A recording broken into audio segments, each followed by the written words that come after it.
presentación de este libro de autonomía, interacción, juventud y zapatismo. Me da mucho gusto porque en el momento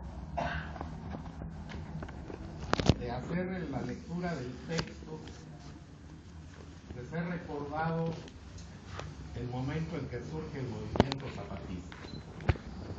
Pero fundamentalmente los estudios que se han hecho hasta el día de hoy por investigadores de todas las disciplinas, no solo en América Latina, sino en Europa. Porque el movimiento zapatista es considerado un movimiento sui generis en todo el desarrollo, por lo menos de la era moderna,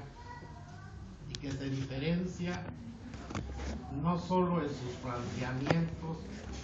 en relación a lo que estábamos acostumbrados, por lo menos en América Latina, a los movimientos insurgentes de la guerra de guerrillas que surgían efectivamente en la clandestinidad, pero jamás le habían declarado de manera abierta y contundente la guerra al gobierno en turno. Y eso es una de las características nodales del movimiento zapatista, porque le declara al gobierno en esa época la guerra, pero además cumple con todos los requisitos establecidos por la legislación internacional. Una declaratoria de guerra formal, se uniformaron, y aun cuando el tiroteo no excedió más de 12 horas, también representa una innovación en cuanto a toda la lucha se da prácticamente a través de internet y de los medios masivos de comunicación.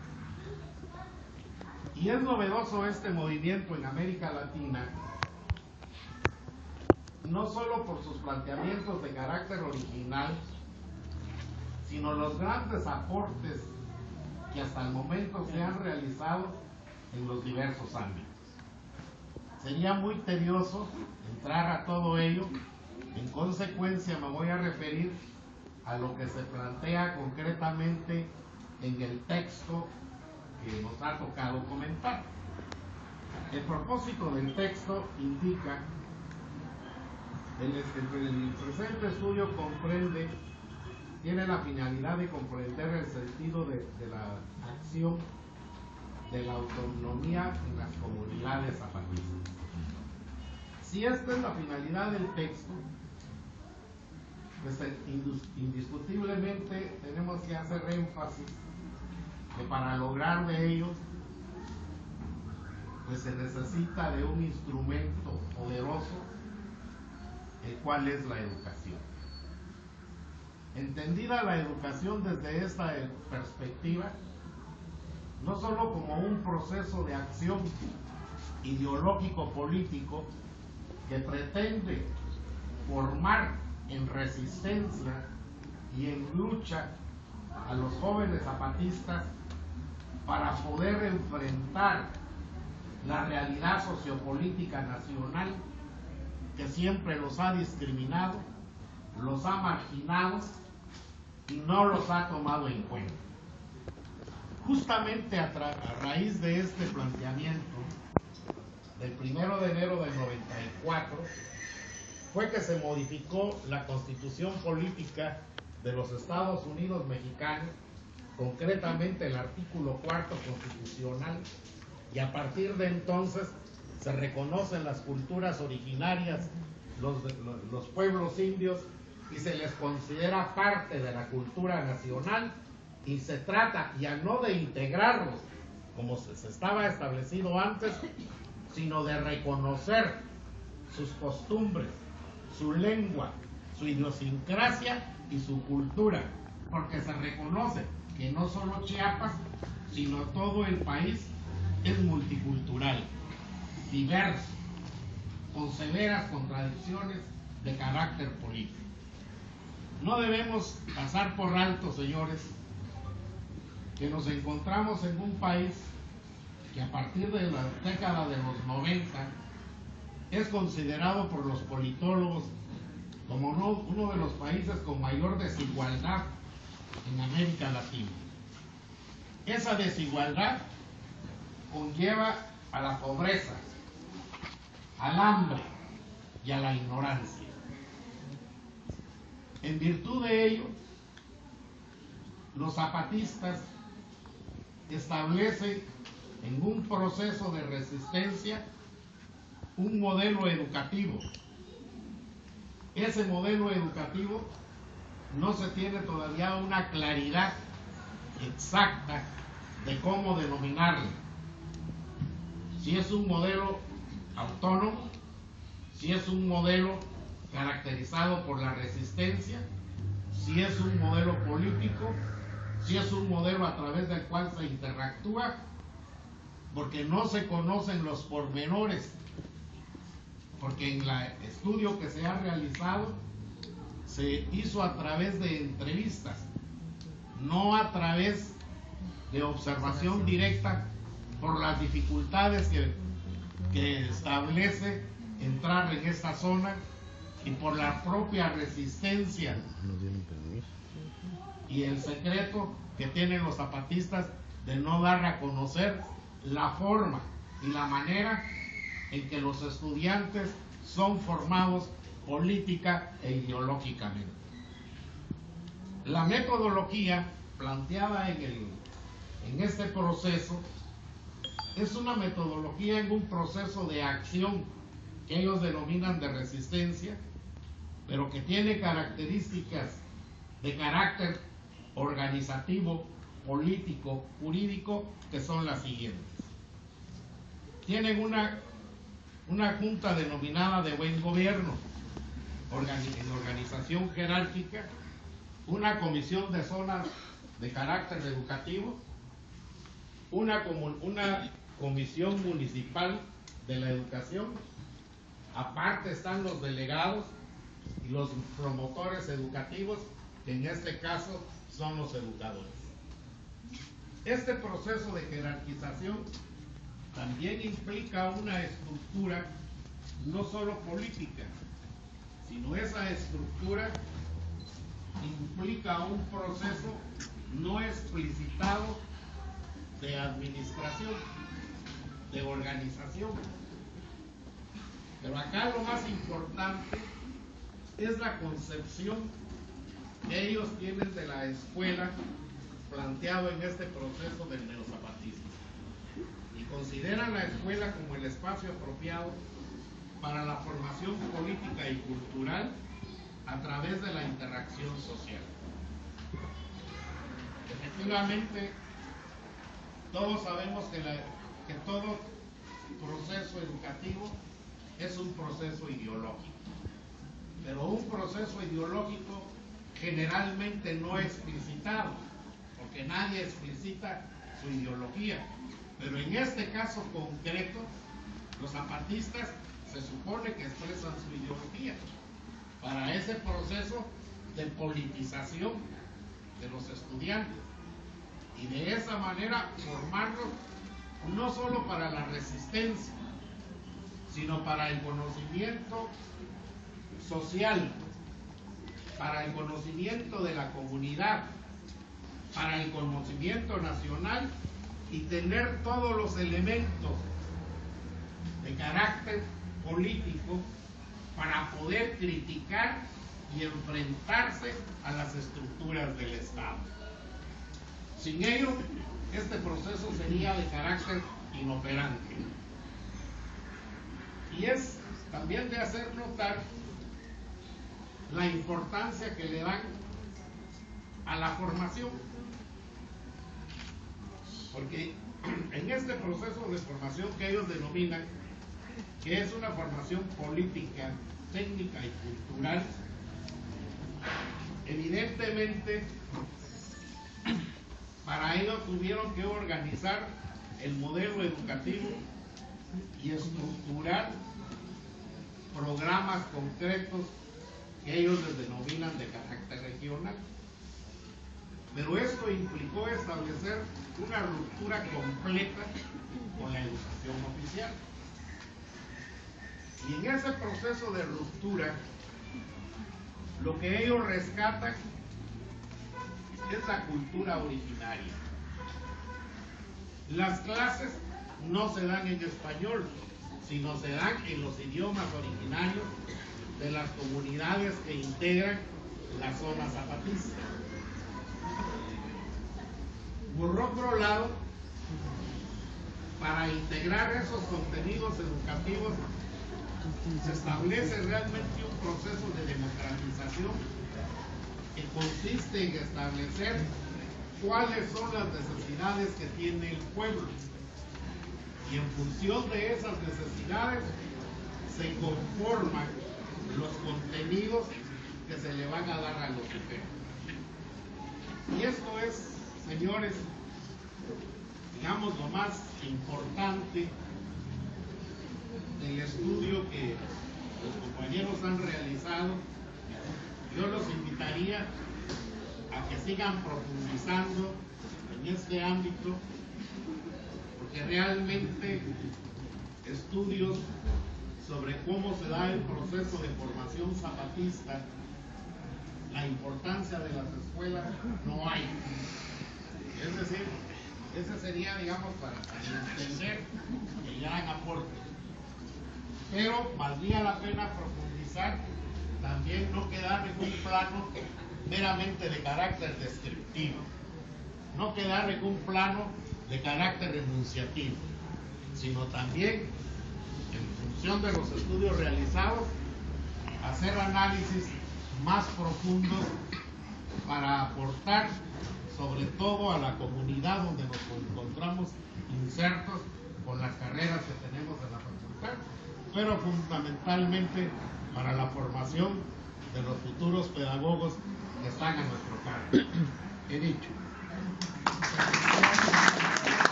Conforman el cuerpo académico de literatura, comunicación e información, además de los autores Gloria Patricia Ledesma Ríos, María Esther Pérez Pechá, Fernando Rey Arévalo Zabaleta y Saraí José García,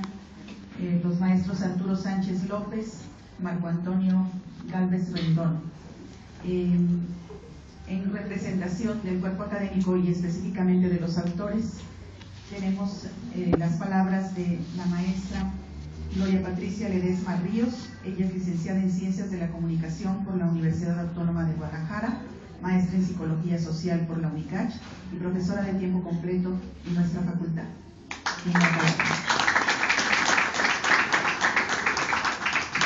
Buenas tardes, les agradecemos su presencia. Quiero presentarle a los, tres autores restantes, pero que se paren al momento de nombrarlos para que ustedes los conozcan. La autora María Esther Pérez Pechá, el doctor Fernando Rey Arévalo Zabaleta, el maestro Saraí José García, y su servidora, Gloria Patricia Ledesma Ríos. Es un libro que lo hicimos con mucho cariño, con mucho esfuerzo, pero sobre todo pretendiendo rescatar un poco no solamente la memoria del EZLN que se encuentra inserto en nuestro estado, sino que también todas estas luchas sociales que se han vivido en el mundo, pero particularmente en México a partir de la conquista, y que la autonomía que se pide en los pueblos es a partir de que son conquistados, de que pretenden romper con la hegemonía de estos conquistadores que llegan a imponer su cultura, su religión, sus creencias, y que no permiten en algún momento que pues los oriundos, como también se les denomina, pues puedan vivir su propia cultura, su propia lengua, particularmente sus usos y costumbres. Entonces nosotros en este libro iniciamos con un recorrido histórico de todas las luchas que han habido en México particularmente, y que concluye con este movimiento zapatista que a 20 años de estar luchando, de estar buscando, empujando el reconocimiento nacional y la ruptura que tienen con el gobierno y buscando a la par que también la ley indígena se reforme, pero no solamente reformarla, sino que también que se aplique, que se les respete. Entonces ellos han tenido 20 años de organizarse, de repensarse, de volverse a reorganizar, porque fue un movimiento que nació armado, un movimiento que aunque fueron 12 días de lucha, 12 días de darse a conocer, pues su trabajo ha sido de 20 años, en el cual primero nacieron militarmente y después se reorganizaron en el 2003 para cambiar toda su estructura y buscar la manera de ir creciendo como un grupo indígena compacto, y que pues con ello nacen los caracoles, estos espacios donde se encuentran sus juntas de buen gobierno y donde ellos se organizan para tener una convivencia pues política, económica, social, para dar respuesta a salud, pero digamos a partir de la educación. Para ellos le dan un giro muy fuerte a su reorganización en dos temas centrales, que es la educación como punta de lanza para lograr la autonomía de sus pueblos indígenas, y políticamente reorganizarse en el cual todos ellos, todos los que pertenecen a este grupo, pues conozcan la experiencia también de ser gobierno, de que vean la dificultad o la facilidad o todo lo que, la logística que se debe de emprender cuando uno es gobierno, cuando uno está al frente, qué hacer para el beneficio colectivo, qué hacer para solucionar los problemas de todos, qué hacer para que la salud también le llegue a todos. Por eso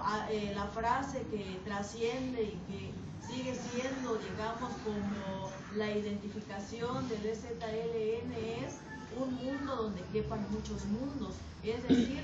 como ya decían los compañeros, la multiculturalidad, la diversidad,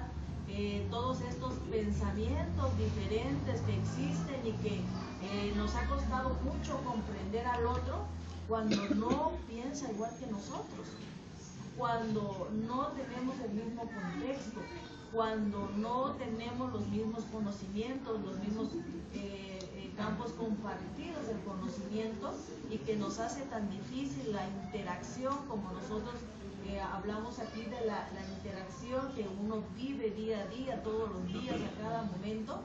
porque esa interacción hace que se enriquezca la relación humana, o que también se vengan una serie de conflictos por no comprender por qué nos está diciendo el otro, ¿sí? Ese pensamiento diferente al nuestro. Y el zapatismo ha tenido que sacrificar algunas cosas para poder reorganizarse,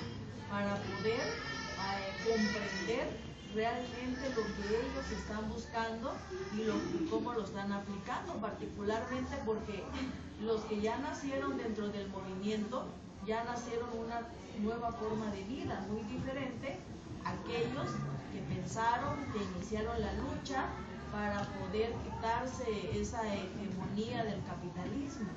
para poder quitarse también, seguir siendo, aunque parece mentira, ahora sí los esclavos de los latifundistas, porque como peones encasillados no eran más que esclavos que tenían que realizar las tareas, ¿sí? Para que el rico pudiera seguir teniendo el control económico de las tierras. Esta es otra cuestión de la lucha que ellos tienen por la tierra para poder producirla. En fin, nosotros en este libro buscamos comprender también el pensamiento indígena, porque nosotros somos mestizos, tenemos un pensamiento diferente, y romper con el pensamiento del mestizo y poder comprender el pensamiento indígena, pues no es fácil. Sin embargo, en estos recorridos que estuvimos haciendo a los caracoles, particularmente a los de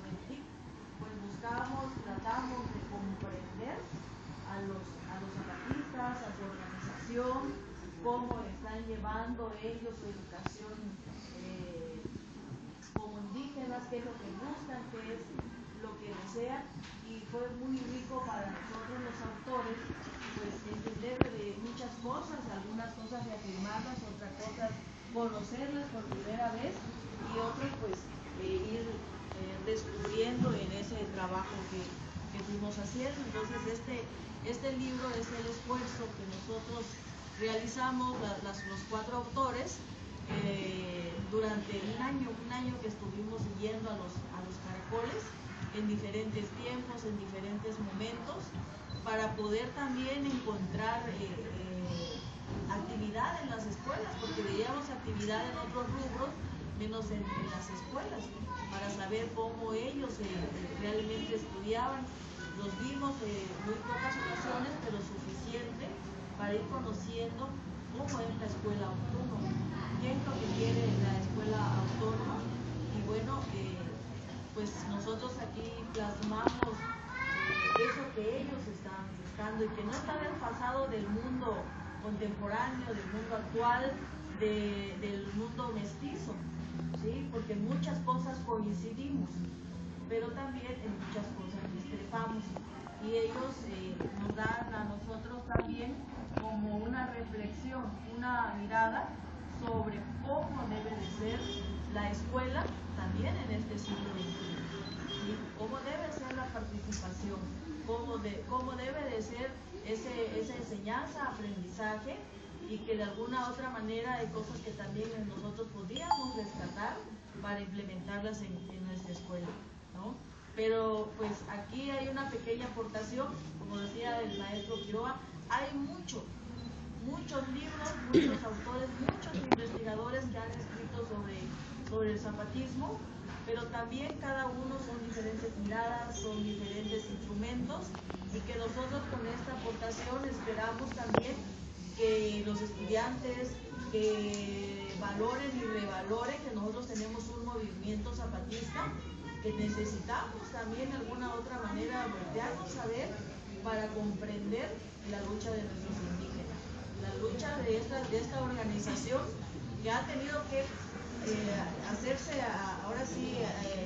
irse a un espacio para poder reorganizarse y no ser exterminados. Yo creo